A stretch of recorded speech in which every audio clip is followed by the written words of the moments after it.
अस्सलाम वालेकुम नाज़रीन, मेरा टीवी न्यूज़ में भलीकार आवाया सायरा सुमरो आवाया पेरिया गुल सब खबरी का नजर हेडलाइन दे। सदर आसिफ अली ज़रदारी 11 मई ते क़ौमी असेंबली जो इजलास तलब करे वरितो।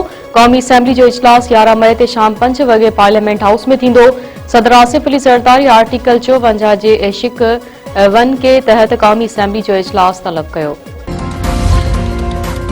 अमरीका ईरान मुआहिदे जे वेझो पहुची विया। ईंदड़ 48 कलाकनि में वॾी अघ भराई जो इम्कान। अमरीकी वेबसाइट दावा कई आहे त ईरान सां डील लाइ अहम नुक़्तनि ते इतफ़ाक़ थी वियो आहे। ॿिन्हिनि मुल्कनि विच में हिक सफ़े जे मेमू ते जल्द सहियूं करण जा इम्कान आहिनि। वेबसाइट जी रिपोर्ट मूजिबि ईरान ख़िलाफ़ पाबंदियुनि जो ख़ात्मो ऐं एटमी प्रोग्राम ते ॻाल्हियूं उन मुआहिदे जो हिसो आहिनि। ईरान जा अरबे रुपयनि जा मंजमंद पैसा जारी करण बि उन मुआहिदे में शामिल आहे। मुआहिदे तहत ॿई मुल्क हुर्मुज़ में सामूंडी जहाज़नि जे अच वञ तां पाबंदी ख़त्म कंदा। वज़ीर आज़म शहबाज शरीफ़ चयो आहे त पाकिस्तान खिते में अमन लाइ कोशिशूं करे रहियो आहे। यकीन आहे त अमरीका ईरान विच में ॻाल्हियूं जल्द अमन में तब्दील थींदियूं। इस्लामाबाद में बैनुल अक़वामी पैगाम इस्लाम कॉन्फ्रेंस खे ख़िताब कंदे वज़ीर आज़म वधीक चयो आहे त अमरीका ईरान पाकिस्तान जी दावत ते ॻाल्हाइण लाइ इस्लामाबाद पहुता। 1979 खां पोइ पहिरियों भेरो अमरीका ईरान विच में सिधियूं ॻाल्हियूं करायूं।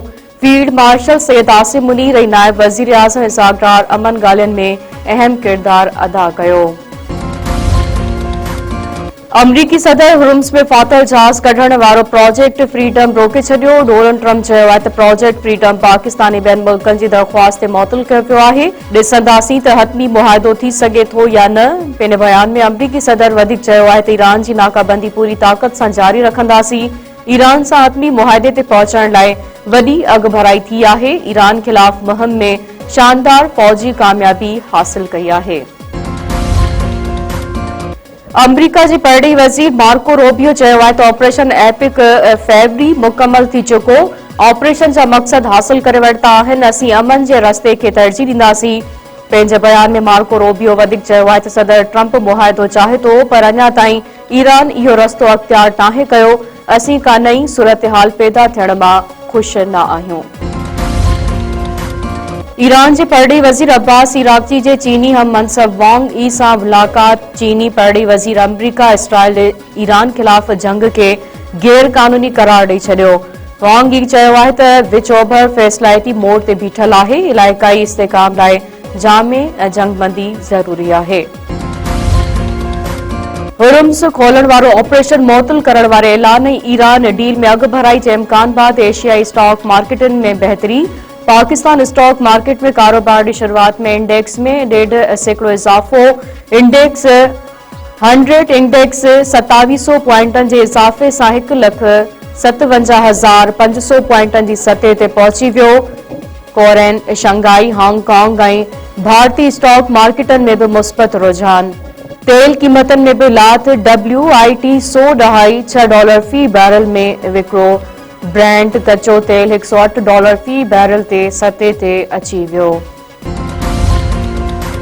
वॾे वज़ीर समाजी तहफ़्फ़ुज़ जे दायरे खे वधाइण जी मंज़ूरी ॾेई छॾी। सैयद मुराद अली शाह चयो आहे त गुरबत जे ख़ात्मे ऐं इंसानी वसीलनि जी तरक़ी लाइ इहे अहम क़दम आहिनि। 8,85,000 ॿारनि ऐं ॻोठाणी औरतुनि लाइ नई नक़द इमदाद जी मंज़ूरी ॾिनी वई आहे। पैदाइश खां वठी 5 सालनि ताईं ॿारनि लाइ हर 3 महीननि ते 3,000 रुपया ॾियण जो फ़ैसिलो कयो पियो आहे। वॾे वज़ीर जी सदारत हेठि Sindh social protection authority board जो टियों इजलास में इब्तिदाई बालकपण जे इवाद वेच लाइ 14 अरब रुपयनि जो वॾो मंसूबो मंज़ूर कयो वियो। पैदाइश खां वठी 5 सालनि ताईं ॿारनि लाइ हर 3 महीननि ते 3,000 रुपया ॾियण जो फ़ैसिलो।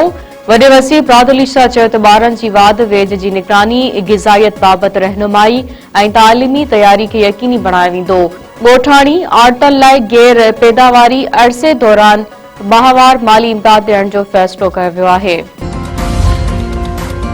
सिंध में हिक ई ॾींहुं दौरान ॿिनि धारदार वाक़िअनि में 2 नौजवाननि गुरबत ऐं बेरोज़गारी खां तंग अची आपघात करे छॾियो। डिगरी जे ॻोठ खुंभ में अहमद खान नोहाणी ज़हरीली दवा पीअण तां दो। जोही में नौजवान शाह तहीम घर अंदर फाओ खाई ख़ुदकुशी करे छॾी। चंबड़ वेझो नौजवान माजिद आरेशर पाण मथां फायर करे आपघात जी कोशिश कई। लाड़काणे में नौजवान असद खावर शादी न कराइण ज़हरीली दवा पी छॾी अस्पताल दाख़िल।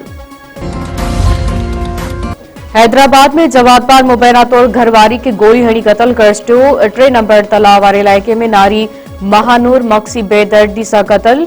वाक़े बाद जवाबदार मुड़िस फरार। पुलिस एवज़ी में 2 ॼणनि खे हिरासत में वठी छॾियो।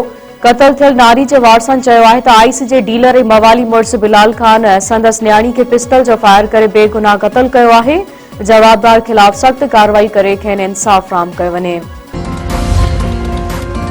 अवामी तहरीक जे सरबराह रसूल बख्श पलीजे ऐं हारी अॻवान शहीद फाज़िल राहू जो वेझो साथी सीनियर सियासतदान सैयद आलिम शाह लाॾाणो करे वियो। सैयद आलिम शाह डिघो अरसे अलील रहण बाद दम धणी हवाले। आलिम शाह सिंध जे हक़नि लाइ जदोजहदनि में अॻभरो रहियो। MRD तहरीक में अहम किरदार अदा कयो। केतिराई भेरा जेल जूं सख़्तियूं बर्दाश्त करण बावजूद असूलनि ते क़ाइम रहियो। मटियारी में आलियन अखियनि सां तदफीन। जनाज़े नमाज़ में क़ौमी अवामी तहरीक सरबराह अयास लतीफ़ पलीजे ऐं ॿियनि जी शिरकत।